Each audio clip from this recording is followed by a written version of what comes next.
우리 인간의 욕심은 끝이 없는 것 같습니다. 삶의 모든 분야에서 우리는 지금보다 한 단계 더 나은 것을 추구하는 마음, 즉 우리의 삶의 등급을 향상시키고자 하는 마음이 있습니다.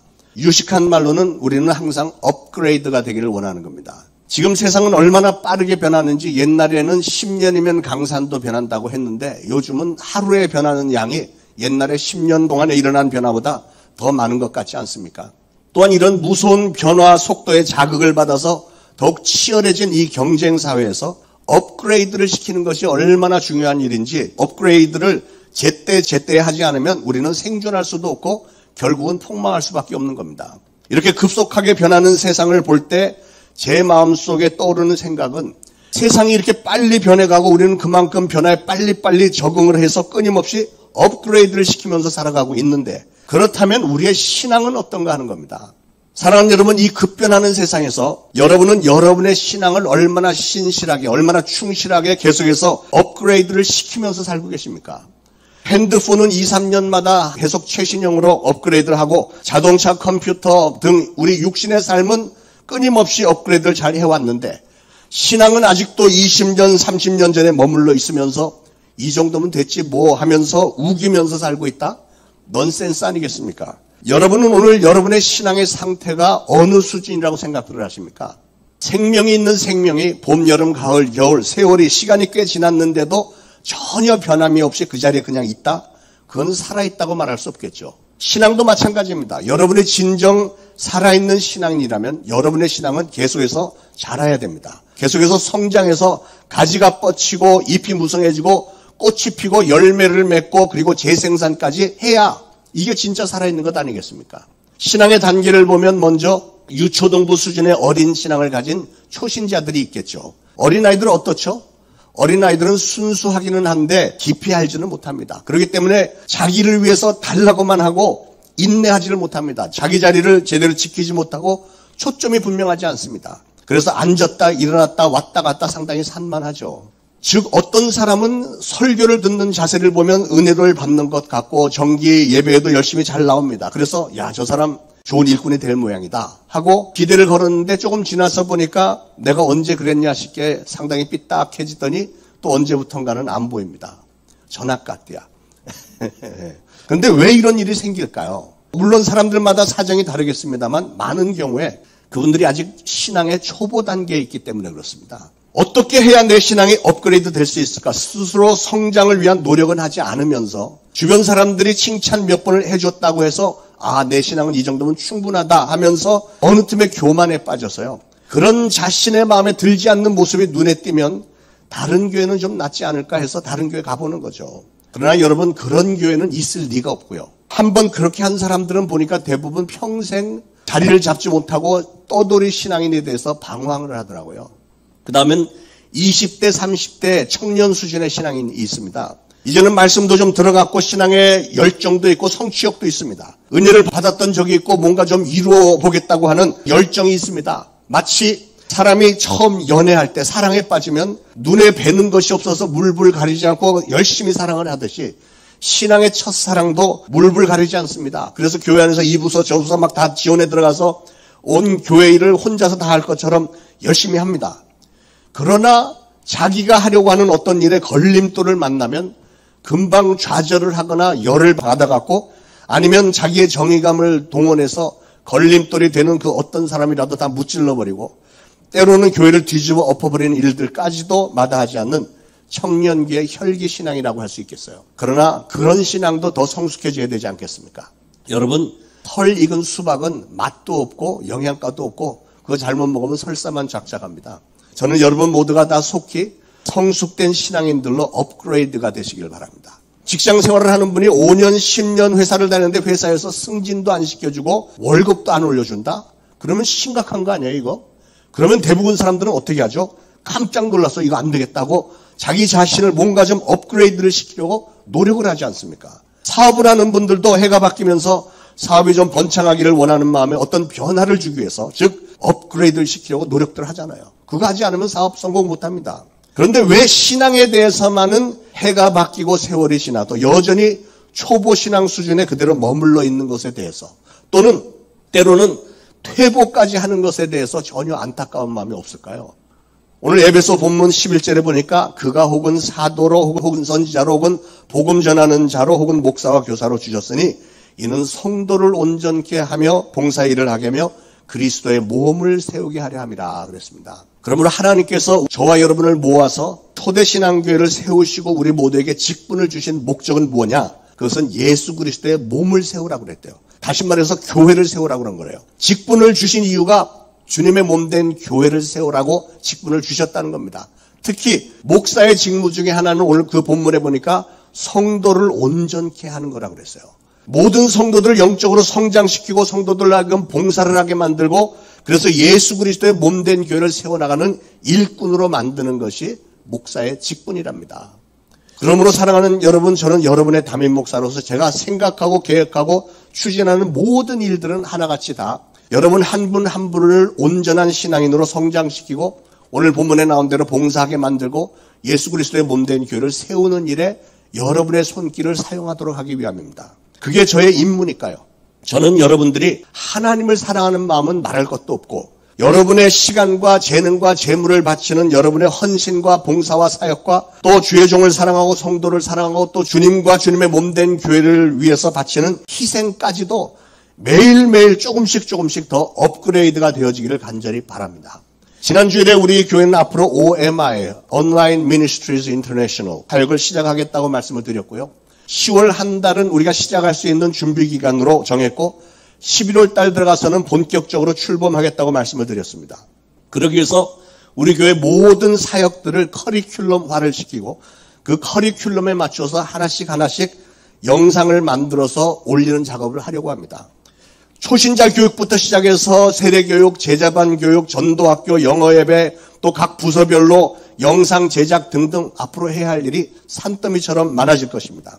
동시에 이 코로나로 인한 이 사회적 거리두기가 조금 완화가 되면 최소한 수요 예배와 교육부서 대면 예배를 새롭게 힘차게 재출발할 것입니다. 새벽기도회는 물론 지금까지 계속 열심히 하고 있고요. 새벽기도 설교 내용을 영상으로 제작해서 매일매일 큐티로 올리고 있습니다. 지난주 오후에는 전도팀이 노방전도를 나갔는데 예상했던 것보다 훨씬 더 반응이 좋았다고 해요. 사실 백신 완료했습니다 하는 띠를 두르고 물티슈 나눠주고 마스크 주고 하는데 좋아하지 않을 리가 없겠죠. 사랑하는 여러분, 그동안 코로나 바이러스 때문에 우리 교회가 모든 교회들이 많이 위축이 되어 왔는데 이제는 조만간 위드 코로나를 이제 실시하겠다고 하니까 백신 접종이 70% 이렇게 넘어가면 하겠다고 하니까 이제는 대면 예배 회복을 위해서도 최선을 다할 것이며 동시에 지난주에 말씀드렸던 온라인 사역 비전을 눈앞에 놓고 새롭게 열정을 쏟아야 할 때가 왔다고 생각을 합니다. 이런 모든 사항들을 고려할 때 온라인 사역을 위해서 가장 먼저 기획하고 세워야 하는 뼈대는 바로 커리큘럼이라고 말씀을 드렸는데 커리큘럼이라고 하는 것은 한 영혼의 신앙 여정에 신앙의 성장과 변화를 줄 수 있는 교과 과정이다라고 정의할 수 있겠습니다. 교과 과정. 쉽게 말하면 새 신자가 한 사람이 온다면 이 사람을 어떤 과정들을 통해서 그분의 삶에 성장을 주고 변화를 이루어낼 것이며 마침내는 열매를 맺을 수 있도록 성숙된 신앙인을 만들어줄 수 있을까 하는 질문에 대한 최선의 교과 과정이 바로 커리큘럼입니다. 한 영혼이 처음에 나오면은 물론 매주 예배에 참석하고 그 다음 단계는 새가족 교육반에 들어가서 몇 주 동안 교회와 신앙의 기본 사항들을 배우는 과정이 필요하고요. 이런 1년의 교육 과정을 통해서 처음에 방문자로 왔던 그 사람이 등록교인이 되고 삶의 기본적인 영적인 습관들이 길들여지고 성장하면서 다른 성도들과 더불어서 교제하고 봉사하고 전도와 선교에 동참하면서 신앙의 열매를 맺고 그렇게 해서 하늘의 상급을 받도록 끊임없이 성장하는 것이 교인들의 기본적인 신앙의 여정이죠. 이러한 교회의 교육과 교제와 봉사와 사역들을 대면으로만이 아니고 대면으로 하던 모든 그 내용들을 이제 온라인으로 할 수 있도록 영상들을 다 제작해서 커리큘럼 안에 다 집어넣고 누구라도 들어가서 볼 수 있게 한다는 것입니다. 그러니까 이 OMI, Online Ministries International이라고 하는 사역 아래에 온라인 OMI가 있고 그 사역 아래 각 부서들이 있습니다. 유치부, 유초등부, 중고등부, 청년부, 성인부, 영어예배 뭐 이렇게 먼저 뼈대를 이렇게 만들어 놓고 이렇게 스트럭처를 OMI 이렇게 놓고 모든 부서가 그 밑에 짝짝 있고요. 그 다음에 부서들마다 예를 들어서 성인부 보면 성인부 아래에 새신자 교육, 세례 교육, 뭐 이런 것들이 쭉 나오잖아요. 그런 모든 박스 안에다가 필요한 영상들을 예를 들어서 새신자의 교육은 교회는 무엇인가, 하나님은 누구신가, 예수님은 누구신가, 성령은 누구신가, 헌금 생활 뭐 이런 것에 대해서 하나하나 영상을 쫙 만들어서 올려놓는 거예요. 그래서 이렇게 온라인 커리큘럼이 완성이 되고 그 밑에 세부 내용들, 영상 하나하나를 가리켜 컨텐츠라고 하는데 내용물이 되겠는데 그것들이 다 구비가 되고 나면 이 온라인 사역은 교인들이 우리 교인이 아니더라도 그 누구라도 언제든지 어디서든지 찾아 들어와 볼 수 있는 것이 되고 그렇게 한번 준비를 갖춰 놓으면 우리가 알지 못하는 때도 우리가 잠자고 있는 시간에도 어딘가서는 누군가 들어와서 그거를 들여다보면서 교육을 받고 하기 때문에 우리의 사역이 끊임없이 진행이 되고 그렇게 해서 열매가 맺어질 것으로 믿습니다. 자, 그러면 왜 온라인 사역이 필요할까? 그 이유를 우리가 좀 제대로 알아야 되겠어요. 가장 중요하게는 이 세상을 보면요, 오늘날 사람들이 온라인, 즉 인터넷 공간에 엄청나게 많이 몰려있기 때문에 우리는 반드시 온라인 사역을 해야 되는 겁니다. 통계를 보니까요, 페이스북에는 한 달에 매달 전 세계적으로 매달 28억 명이나 되는 사람들이 페이스북에 들어가서 접속을 하고 유튜브에는 20억이 넘는 사람이 매달 접속을 하고 있고요. 그 다음에 뭐 인스타그램이니 뭐 다른 거 다 하면 어마어마하죠. 게다가 그들이 그 플랫폼 안에 들어가서 지내는 시간은 천문학적인 시간입니다. 젊은이들이 전철 안에서 또는 길을 가다가 횡단보도 빨간불인데도 정신없이 이거 보고 가는 이게 뭐냐면 그게 다 온라인에 들어가서 빠져 있는 거예요. 이렇게도 많은 사람들이 오늘날 온라인을 통해서 온라인과 더불어서 살아가고 있기 때문에 우리 교회의 모습과 교회 사역들이 그 안에서도 활발하게 나타나야 되지 않겠습니까? 그리고 더 중요하게는 다음 세대들이에요. 다음 세대. 다음 세대들을 위해서 온라인 사역은 반드시 시급하고 필수적인 과제입니다. 오늘날 교회의 미래가 점점 더 암울하게 보이는 이유 중에 하나는 다음 세대들이 교회를 떠나고 있다는 사실이에요.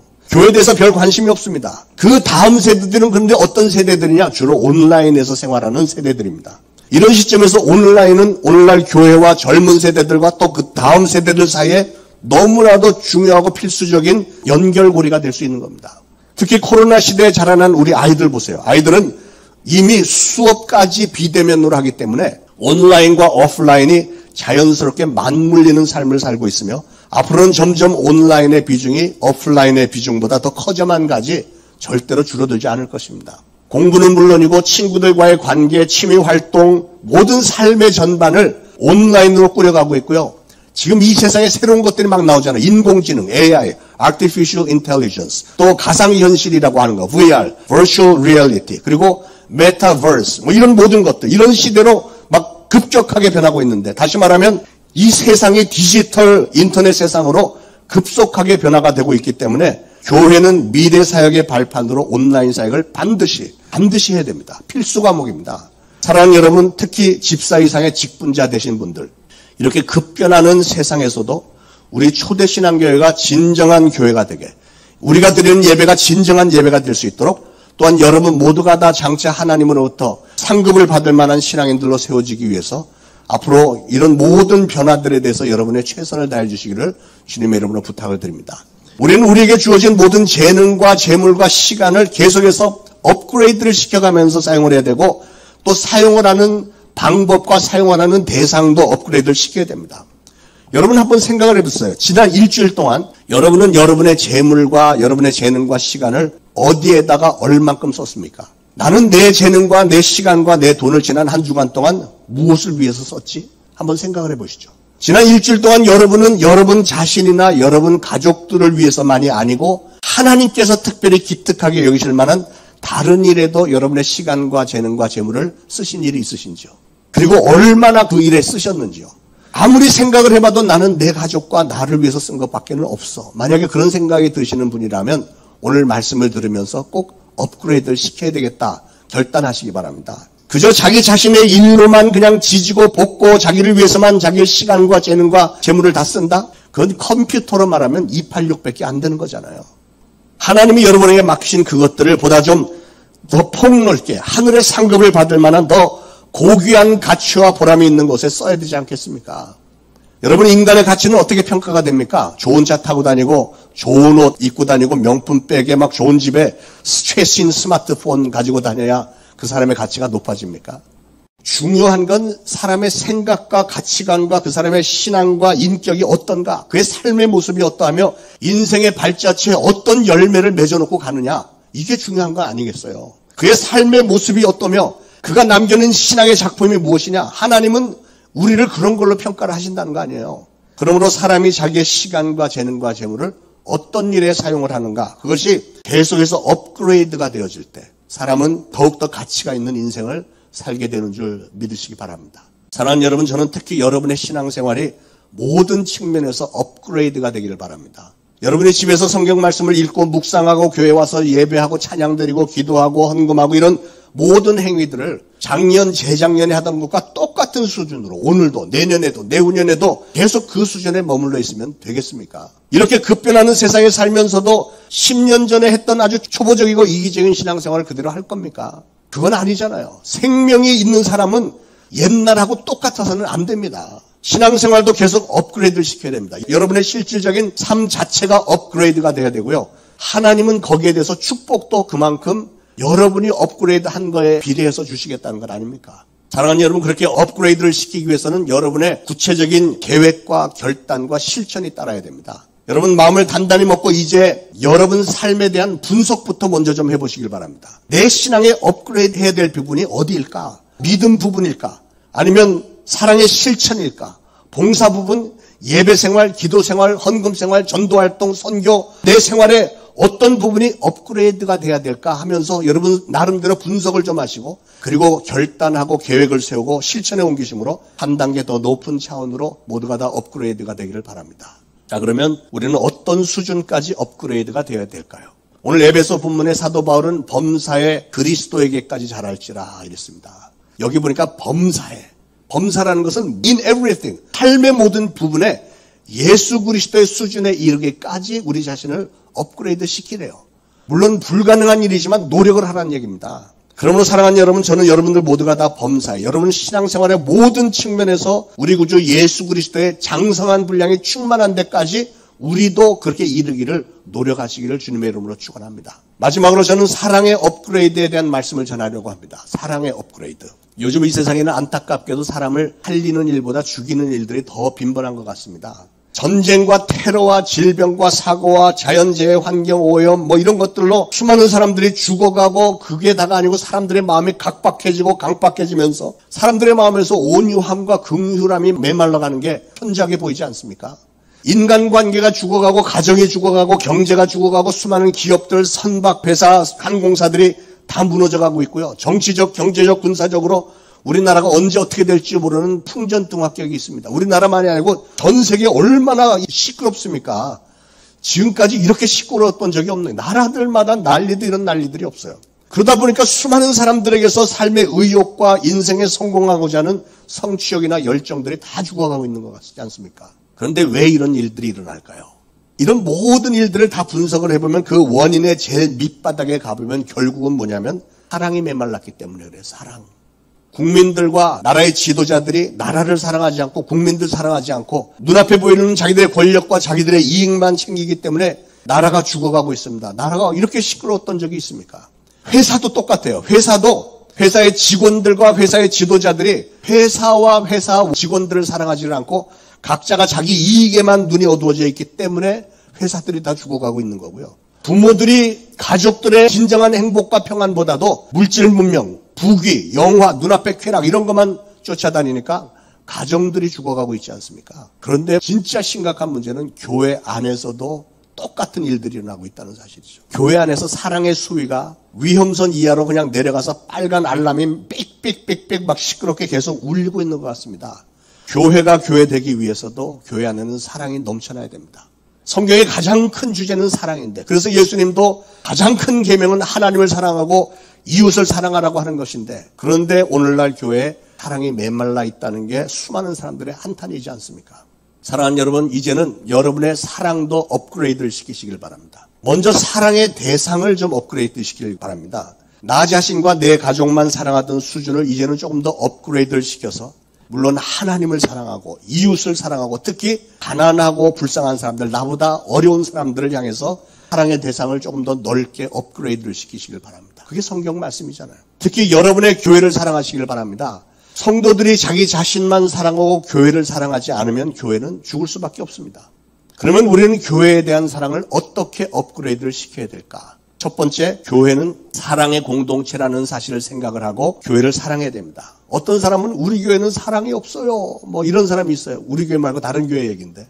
여기서 두 가지 심각한 문제점을 발견해요. 첫째는 교회가 그 사람에게 사랑을 느끼도록 돌보아주지 못했다는 게 심각한 문제고요. 또 하나는 그 사람은 그렇게 생각을 했다면 그 사람 자신도 교회 지체인 만큼 자기가 좀 앞장서서 사랑을 실천했으면 안 됐을까요? 그 아쉬움이 있잖아요. 자기는 사랑을 베풀 줄 모르면서 교회 다른 사람들은 자기에게 사랑을 베풀어 줘야 된다고 생각하는 사람들이 그런 말을 하는 것 아니겠습니까? 사랑하는 여러분, 우리는 교회가 뭔지를 알아야 됩니다. 교회는 예수 그리스도를 머리로 모신 예수 그리스도의 몸입니다. 모든 성도, 즉 여러분은 이 예수 그리스도의 몸을 구성하는 지체들입니다. 오늘 16절에 눈여겨보니까 그에게서 그랬는데 그에게라는 건 즉 예수님에게서 그에게서 온 몸이 각 마디를 통하여 도움을 받음으로 연결이 되고 결합이 되어서 각 지체의 분량대로 역사하며 그 몸을 자라게 하며 사랑 안에서 스스로 세우느니라 그랬죠. 그러므로 교회 안에 들어온 성도, 즉 여러분 모두는 이제 예수님의 몸, 이 한 몸을 구성하는 지체들이기 때문에 저와 여러분 우리는 영원한 운명 공동체입니다.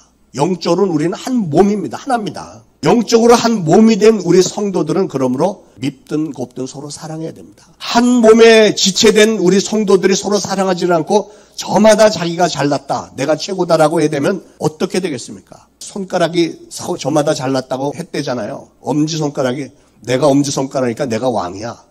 그랬더니 검지손가락이 야 너는 내가 너 도와주지 않으면 아무것도 못 잡아. 너 혼자서 뭐 잡을 수 있어? 그랬더니 가운데 손가락이 내가 키가 제일 커. 네 번째 손가락이 나는 사랑하는 손가락이야. 결혼 반지 여기다 끼잖아. 그랬더니 새끼손가락이 나 없으면 니들은 병신이야. 여러분, 여러분이 예수님을 사랑하신다면 여러분은 주님의 몸 대신 교회를 사랑해야 맞습니다. 그리고 여러분이 교회를 사랑하신다면 교회를 구성하는 모든 지체들, 성도들을 다 사랑해야 됩니다. 친한 몇 사람만 사랑하지 말고 한 사람도 빠짐없이 모든 사람을 사랑해요. 왜냐하면 우리는 한 몸이니까 한 명이라도 없으면 안 돼요. 새끼손가락이 한 말을 기억하시길 바라요. 내가 없으면 니들은 뭐라고요? 예, 우리는 한 사람이라도 없으면 안 되는 거예요. 하나님이 어련히 알아서 하나씩 하나씩 이렇게 귀한 분들을 모아주셨겠습니까? 우리를 사용하소서라는 찬양이 있죠. 우리에겐 소원이 하나 있네. 교회를 교회되게 예배되게 우리를 사용하소서. 무슨 뜻일까요? 진정한 교회는 머리 대신 예수 그리스도 안에서 한 몸이 된 성도들 간에 물론 서로 부족한 점들이 많이 있지만 진심으로 서로 사랑하며 그런 사랑 안에서 하나님께 예배드리며 교회를 세워나가는 게 그게 진정한 교회고 그런 사람들이 진정한 예배를 드릴 수 있다는 얘기잖아요. 요한일서 4장 20절에 누구든지 하나님을 사랑하노라 하고 그 형제를 미워하면 이는 거짓말하는 자니 보는 바 그 형제를 사랑하지 아니하는 자가 보지 못하는 바 하나님을 사랑할 수 없느니라 그랬잖아요. 그러므로 우리는 눈에 보이는 성도들을 먼저 사랑해야 됩니다. 다른 조건 아무것도 없이 눈앞에 형제 자매들을 있는 모습 그대로 사랑하라는 거예요.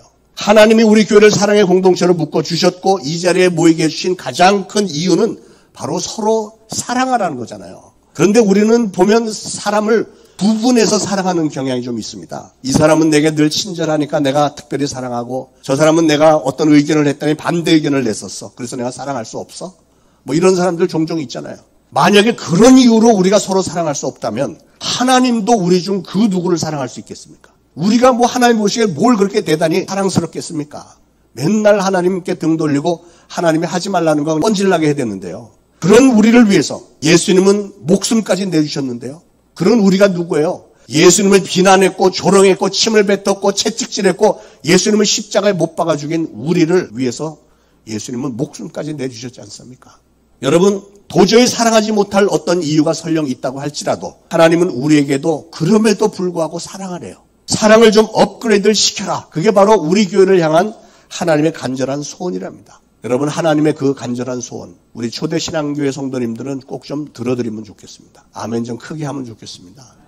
네. 자, 우리는 어떻게 교회를 사랑해야 하는가? 둘째, 사랑은 약한 자를 먼저 돌보아준다고 그랬어요. 약한 자. 사랑한다는 것은 관심과 돌봄을 의미합니다. 특히 교회 안에서 우리는 자신보다 더 약한 이들을 사랑해야 되고 돌봐야 됩니다. 자식이 부모를 사랑하기 전에 부모님이 먼저 자식을 사랑했던 것처럼 교회 안에서도 이런 내리 사랑이 이루어져야 됩니다. 다시 말해서 먼저 믿은 성도가 신앙적으로 연약한 성도, 이제 막 새로 시작한 새 가족들 잘 돌보고 그들을 믿음의 삶으로 이끌기 위해서 최선을 다해야 됩니다. 왜냐하면 사랑은 약한 자를 먼저 돌봐주는 것이기 때문에 그래요. 지난 주일에 우리가 필리핀에 나가 계신 선교사님들과 필리핀 목사님들과 필리핀 현지인들을 위해서 선교 헌금을 했는데 그분들이 너무 어렵고 선교사님 중에 코로나로 돌아가신 분이 2분 계시고 하다고 해서 근데 제가 예상했던 것보다 훨씬 더 많이들 헌금을 해주셨습니다. 요즘 여러분들 모두가 다 어려운 걸 제가 다 알고 있는데 여러분의 마음속에 우리보다 연약한 자, 힘든 자들을 긍휼히 여기는 마음이 있었고요. 그 희생적인 사랑을 실천하는 모습이 증명이 되어서 저는 얼마나 감사한지 모르겠습니다.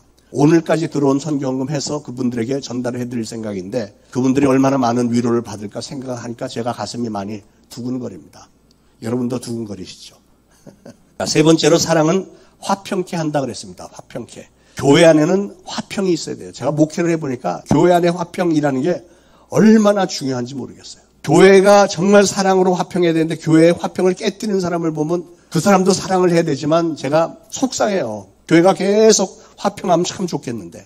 그런데 꼭 우리가 알아야 되는 것은 모든 사람은 평등하다는 걸 우리 알아야 돼요. 아버지 대신 하나님 앞에서 잘나고 못난 사람이 어디 있습니까? 그러기에 우리 교회는 그 누구도 다른 성도에 대해서 뭐 우습게 여기거나 시기하거나 월권하거나 간섭하거나 괜히 그런 일에서 자존심 상하게 만들지 말고 그저 사랑만 하심으로 화평한 교회로 세우시기를 주님의 이름으로 부탁합니다. 어떤 분은 제게 와서 그런 말을 하는 분이 있어요. 목사님, 저 안목의 집사 좀 야단 좀 쳐주세요. 그 사람이 뭐 이런 짓 했어요. 야단 좀 쳐주세요. 그런데 그분은 목사에 대해서 오해를 하고 있는 분이에요. 목사 야단 치는 직분도 아니고요. 목사가 누구를 야단 칠 만큼 의로운 사람도 아닙니다.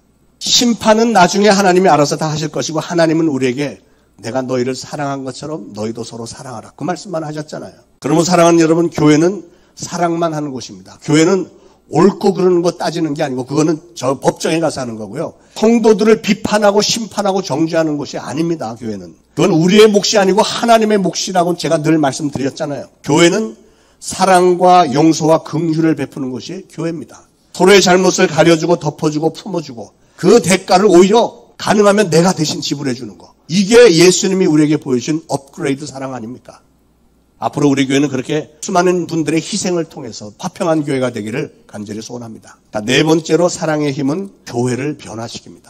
오늘날 사람들이 교회에 반감을 품는 이유 중 하나는 완벽한 교회 어디 있나 찾아다녀봤는데 내가 이 동네 50군데 교회를 다녔는데 완벽한 교회 하나도 없어. 그런 분들 가끔 만나요. 그러나 여러분 완벽한 교회 찾지 마시기 바랍니다. 세상에 완벽한 교회라는 건 있지를 않습니다.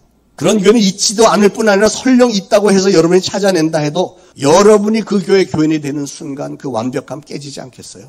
죄송한 얘기지만 사랑하는 여러분, 세상의 교회는 완벽한 곳이 아닙니다. 어딘가 부족하고 연약한 사람들이 모인 곳이 교회잖아요. 부족한 게 없다면 굳이 교회 다닐 필요도 없겠죠. 우리는 하나님이 우리를 모아주신 이 교회 안에서 우리 자신도 업그레이드가 되고 우리 교회도 끊임없이 업그레이드가 되기를 원합니다. 그런데 그런 변화를 가져올 수 있는 힘의 원동력은 어디에서 온다고요? 바로 교회를 사랑하는 마음에서 오는 거예요. 여러분이 교회를 사랑하는 마음이 더욱 업그레이드가 되면 우리 교회는 진정으로 사랑이 넘치는 교회가 될 줄로 믿습니다. 사랑하는 여러분, 여러분은 하나님이 여러분을 모아주신 우리 초대신앙교회를 사랑하십니까? 예. 그러면 얼만큼 사랑하시는지요?